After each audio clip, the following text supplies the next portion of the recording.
वैशाख के महीने में क्या कार्य करने चाहिए और वैशाख महीने में किस कार्य के करने से हमें भगवान की कृपा प्राप्त होती है, आज मैं आपको बताने वाला हूँ।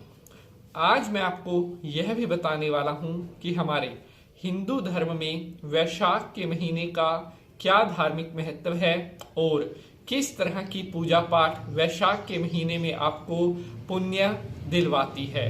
नमस्कार, मैं पंडित नितिन शास्त्री आप सभी भक्तों का आज के एपिसोड पर हार्दिक स्वागत करता हूं।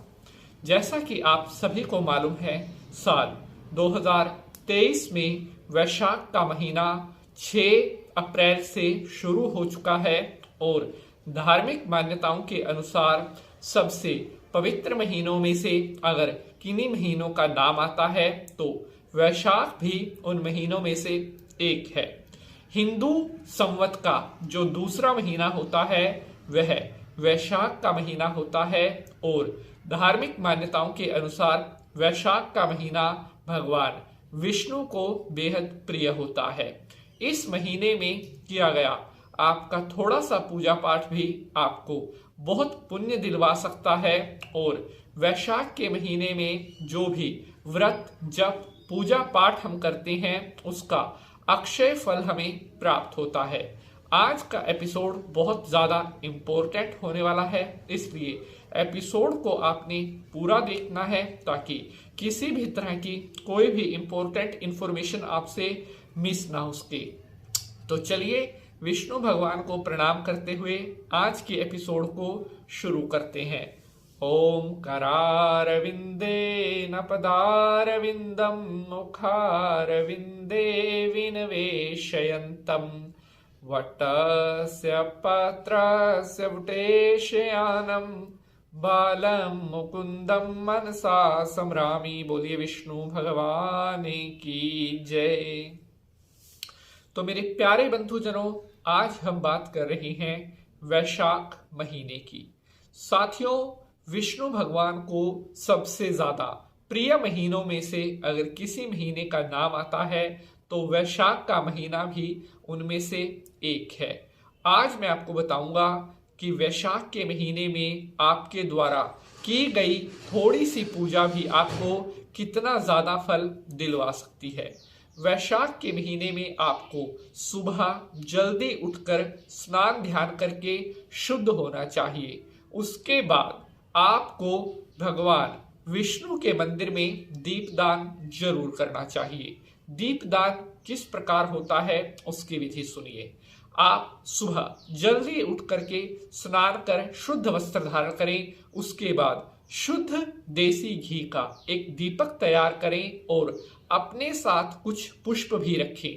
अब आप विष्णु भगवान के मंदिर में जाएं, वहां पर जो घी का दीपक आपके पास है उस दीपक को जलाएं और हाथ में पुष्प लेकर विष्णु भगवान का ध्यान करें कि हे विष्णु भगवान, वैशाख के महीने में यह दीपक आपके निमित्त मैंने जलाया है, आप प्रसन्न हो जाओ और मेरी मनोकामनाओं को पूर्ण करें। इसी विधि से आप प्रतिदिन वैशाख के महीने में विष्णु भगवान के मंदिर में जाना है। वहां पर इसी विधि के द्वारा आपने हर सुबह एक दीपक जरूर जलाना है। इस विधि को ही दीपदान की विधि भी कहते हैं। इसके अलावा वैशाख के महीने में अगर आप जो वैशाख की कथा है उसको पढ़ते हैं, उसका श्रवण करते हैं, तो ऐसा करने से आपको देवी देवताओं की असीम कृपा की प्राप्ति होती है। वैशाख के महीने में अगर आप अपने घर पर पूजा पाठ करवाते हैं तो उसका भी कई गुना ज्यादा फल आपको प्राप्त होता है।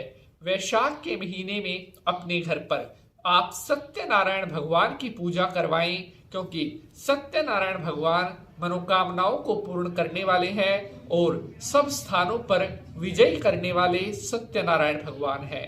वैशाख के महीने में जो हमारी पवित्र नदियां हैं, गंगा, सरस्वती, यमुना, इनमें स्नान जरूर करना चाहिए, क्योंकि धार्मिक मान्यताओं के अनुसार वैशाख के महीने में जो भी पवित्र नदियों में स्नान करता है उसके सभी पाप धुल जाते हैं और इष्ट देवता की असीम कृपा की प्राप्ति होती है।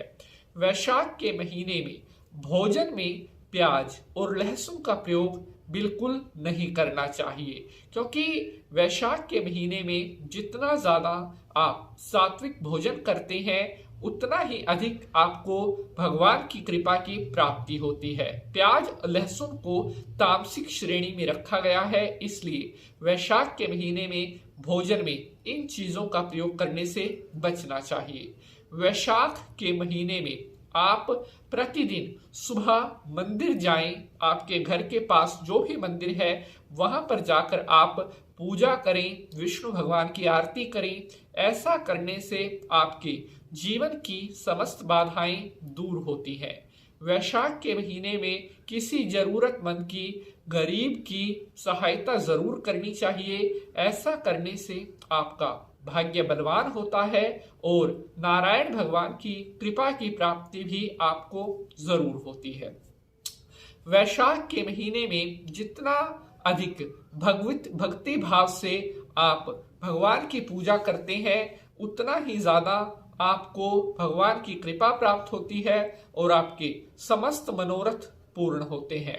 तो आशा करता हूं आप सभी भक्तों को आज का यह एपिसोड बेहद पसंद आया होगा। आज के एपिसोड से जुड़ा हुआ अगर आपका कोई प्रश्न है तो आप कमेंट बॉक्स में अपना वह प्रश्न पूछ सकते हैं। आज के लिए बस इतना ही। अब आपसे मुलाकात होगी अगले एपिसोड में किसी नए विषय के साथ। तब तक के लिए आप सभी भक्त हंसते रहें, मुस्कुराते रहें और भगवान की कृपा आप सभी के ऊपर बनी रहे। मेरे साथ मिलकर बोलेंगे जयकारा शेरों वाली का, बोलिए साचे दरबार की जय।